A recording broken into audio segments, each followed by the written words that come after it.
사건은 한 2006년부터 사실은 이제 이미숙 씨가 디모사와 전속 계약을 맺어요. 약정을 했는데 돌연 2009년도에 이미숙 씨가 이제 유모 씨라는 분과 별도의 계약을 맺는다고 이제 알려져 있습니다. 이에 대해서 이제 전속사 측에서 반발을 하고 소송을 제기하죠. 자, 근데 판결이 나왔어요. 이미숙 씨가 패소했습니다.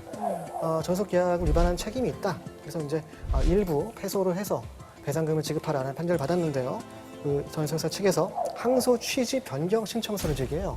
그러니까 항소하는 이유를 바꾼 거죠. 추가로 이제 플러스한 요인을 제시를 했는데 이것이 내용이 아주 충격적인 얘기입니다.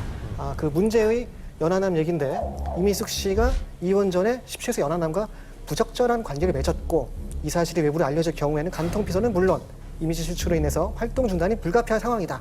이것을 빌미로 연하남이 이미숙 씨를 협박을 가했고 회사 측에서 이것을 중재를 해서 합의금을 줬다. 이 같은 얘기가 아주 자세하게 적혀가 있어요. 이때부터 어떤 전속계약 위반 다툼이 바뀌어서 이미숙 씨와 17세 연하남과의 스캔들, 이 같은 선정적인 가십거리로 좀 둔갑하는 상황이 된 거죠. 이게 사실 밝혀졌을 때는 뭐라고까지 주장을 한 거냐면 불륜이다까지. 왜냐하면 이혼을 2007년에 했잖아요. 그런데 그렇죠. 그 연하남을 만났던 시기가 2006년서부터다. 그러니까 불륜이다까지 얘기를 하면서 그걸 당연히 관리를 하는 소속사에서는 덮을 수밖에 없기 때문에 돈도 지급했고 했다. 그러니까 우리는 억울하다. 이런 식으로 얘기를 한 거거든요.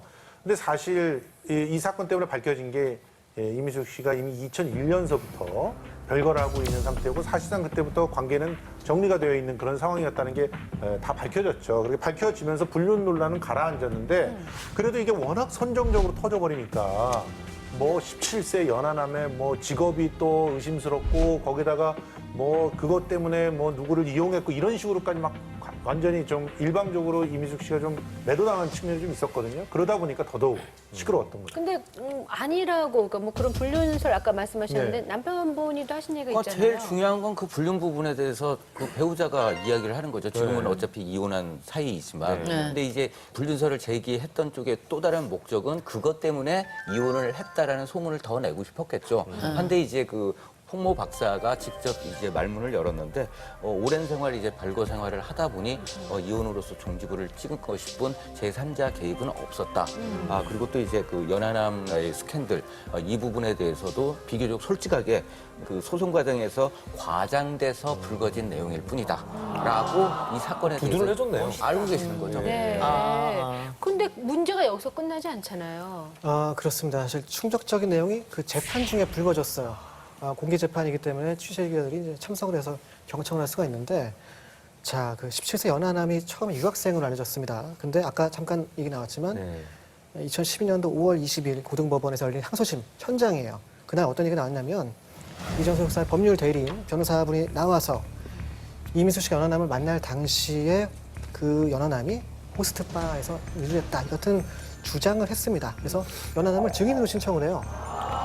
좀 황당하죠. 어쨌든 이때 처음으로 이 호스트라는 것이 언급이 됐는데 재판을 취재하던 한 기자가 이것을 기사화하면서 이미숙의 호스트 연하남이 이제 타이틀로 붙어서 스캔들로 비화가 된 거죠. 더 자극적이 됐네요. 그러네요. 이게 좀 확인된 건가요? 제가 알고 있는 사실하고는 조금 많은 차이점이 있어요. 뭐냐면은 그 연기 지망생이었고, 그다음에 그 조금 연기 지도를 하고 좀 알고 있는 사이는 맞습니다만, 그때 당시에 호스트바에 근무를 했는지 안 했는지에 대해서는 전혀 이미숙 씨에서는 알 수 없는 사실이고. 사실을 확인하지 않고 한 그렇죠. 거예요. 이게 약간 계약 위반으로 시작된 재판이 딴 얘기를 해 지금은. 화제가 자꾸 좀 그치, 돌아가고 그래서 있어요. 일반인들은 마치 이게 17세 연하남과의 스캔들 때문에 일어난 재판인 줄 아는데. 그러니까 처음에 돈 관계였는데 그 다음에는 진짜 지금 말씀하신 것처럼 엉뚱한 데로 자꾸 불똥이 튀면서 시청자들도 처음 거는 까먹는 경우가 생기는 거예요. 그러니까 제가 이제 항소심에를 쭉 갔었어요. 실제로 재판장이 답답해서 꾸짖었습니다.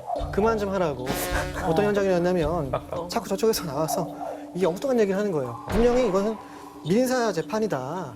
계약 위반을 따지는 소송인데 왜 자꾸 사생활 얘기를 하느냐. 판사가 이렇게 꾸짖었습니다. 제가 분명 들었거든요. 그래서 답답해서 이거 가벼운 소송입니다. 별거 아니에요. 여기에 얼마가 물려 있습니까? 돈 주면 되잖아요. 뭐가 문제입니까? 자꾸 여기에 이상한 얘기를 하고 꺼내서 왜 그럽니까? 자제해달라는 요청을 판사가. 분명히 판사가 했어요. 판사가 얼마나 답답했으면 공인이니까. 그러니까 네. 재판부가 하고 싶은 얘기를 다 이미 했군요. 그렇죠. 뭐냐면 어떤 여배우가 소속사를 옮기는데 입장 달라서 지금 좀 싸움이 붙었어요.